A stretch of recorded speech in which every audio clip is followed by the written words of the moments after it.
if any of our subscribers know what the Legend of the Eight Hounds is, please let us know. We would like to know, because I liked Hyogai, the demon. Yeah, I liked him. I did too. And I feel like he probably was actually a good writer, and whoever that guy was talking to him sucks.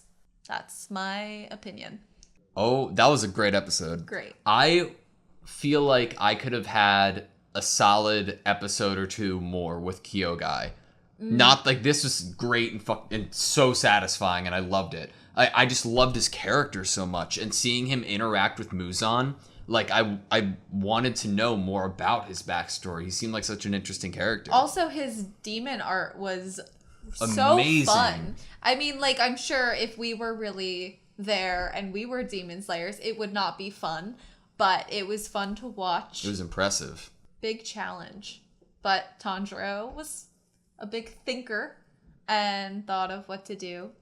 And then he also respected the demon, as he always does. And in my mind, if I was a demon and had been turned without my permission, I think that would be the way that I would want to go. I really enjoyed Tanjiro's like finishing move. It was like a visual spectacle as the move was turning, the water was, and he was jumping on each like piece of it. It visually looked like. We learned that the Boarhead, or Mr. Impatient, was one of the 5 people who became a demon slayer that day, and he just finished before everybody else. And I guess he was so impatient. Kind of like the guy with the scar was really impatient, but I guess Boarhead's worse. Because wasn't he like, he was beating up the little girls with the haircuts because he wanted his ore. But I guess this guy was like 5,000 times worse, so they were like, okay, just take it. So I'm confused though. So we saw them at the final selection. Right. Afterwards, when the 7 days were up? Yeah. Does that mean the 7 days were up for Mr. Impatient and he just got there quicker? Yeah. Yeah? I think so. It seemed like everybody else was dead tired getting there, and maybe Mr. Impatient just like had that energy. Does that mean he's on a level above what like Tanjiro is and Zenitsu? I think he's kind of just like a wild man, like kind of animalistic. Yeah, so for sure. He probably just has a lot of stamina. I mean, we didn't see him. Like, remember how at the beginning when Tanjiro climbed the mountain and he got to the final selection, they showed us kind of up close the characters of interest, as is done a lot in anime. It's like, hey, there's a guy with orange hair. He's going to be important in the crowd.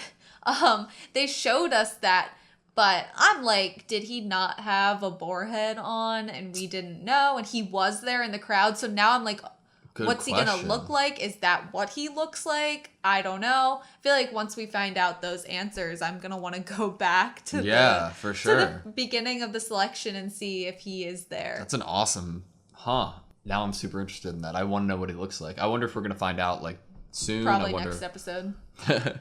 When Tanjiro punches him because he's so mad. Tanjiro is dead tired and he's hurt. Do you think he'll be able to like, you know, go he has to. I thought to myself, oh, well, if he let Nezuko out, Nezuko could help him fight. But I'm like, that would not prove any good point. Plus the sun's out. Yes, the sun is out, but also I feel like that would not lead to a destination of Boarhead being okay with Nezuko being alive. If she were to fight him Would she fight him? No, she'd probably see him as like a little brother. I'm sure it's going to be like a Yushiro, and she's just going to be like, and suddenly he's going to be like, okay, maybe she's not that bad.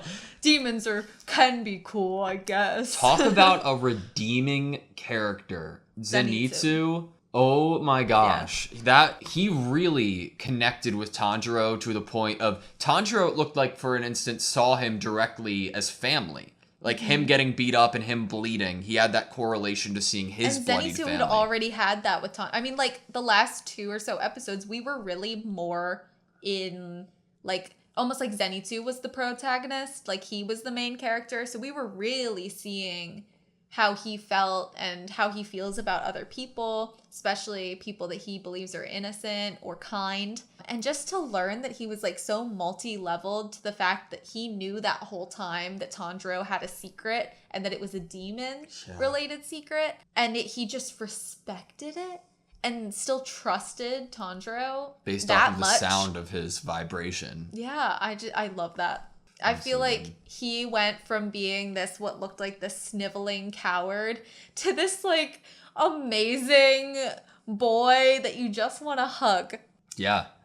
He was like worried about death over everything, but he didn't care. He did not think of the consequence. All he thought about was doing what was right in his mind for Tanjiro. Isn't that interesting that he's so worried about death unless it's in regards to someone else to be protected? It's always like if he put himself in danger's way, then he's like, but if it's like someone else is threatened, it's a different level for him. I had said something the other episode that like it takes more courage if you're like that. I'm like, I felt so much when he was defending Nezuko's box there. Like it felt like, because I knew a couple episodes of what Zenitsu was like, seeing him act that way was like such like a greater payoff to me. And probably why it was so much more painful to see him being beat up. Yeah. They showed that clip 2 times, and 2 I times know, it was me. heartbreaking. I'm like, please don't show me this again. I already hate this boarhead guy because of this. Like, if you show it to me one more time, I am never gonna forgive him.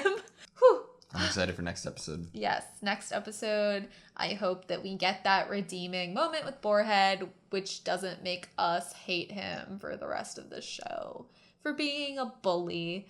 Hopefully we get that. And I hope Nezuko gets to come out of her box because she's been in there for a while and we haven't gotten to see her for a few episodes now. And we need some Nezuko. Yes.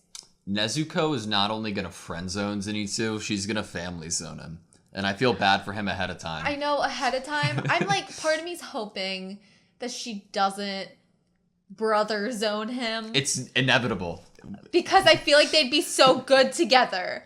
Okay, I'm a little protective of her, so I don't know about saying like, that. they both get strength from sleeping. Zenitsu's a That's sweetheart. true, that's true. The parallels.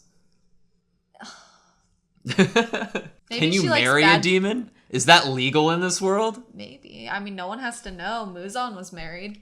The thought about a disciplinary system potentially. I like that and thought. rules between like interfighting of demon slayers, or if it's just kind of like you go do whatever you want.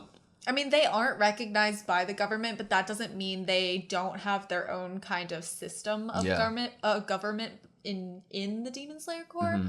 I feel like they kind of need to have that. I mean, they're very high risk, high energy jobs that they're in, and they do need all the Demon Slayers that are strong that they can get, because obviously Muzan is working very hard at making sure really strong demons exist to kill more people. Yeah. So I feel like they wouldn't want someone to be a part of the organization that was killing fellow very strong. I mean, obviously we learned that Zenitsu is freaking amazing, just like Tanjiro. I mean, maybe not as strong as Tanjiro. I don't really know what their levels of strength are yet. It's very hard to like power scale that. Yeah, that we don't know said, the power scale. Zenitsu's like the way that the speed was shown and the attack was so cool. Yes. Well, thank you for joining us. Thank you so much. Please like and subscribe and comment down below what you thought of this episode. Until next time.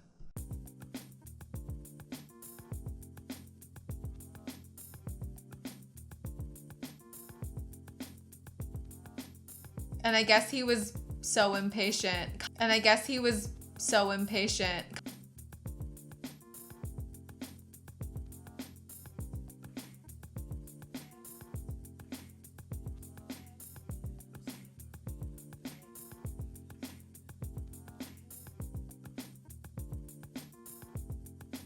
And I guess he was so impatient.